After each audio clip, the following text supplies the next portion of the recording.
Scan for Sovi and straight A's only. Let's go! Temperature clues crack this fast. Watch the figure, compare cooler and warmer nests, and you can spot which choice actually matches the data in seconds.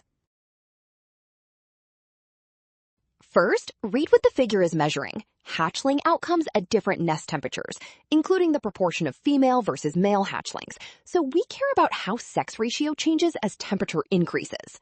Next, compare cooler nests with warmer nests on the graph.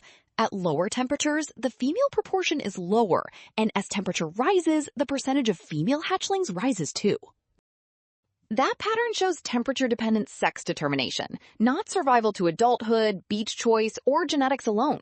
So the statement matching the figure is option C. Well done! Option C.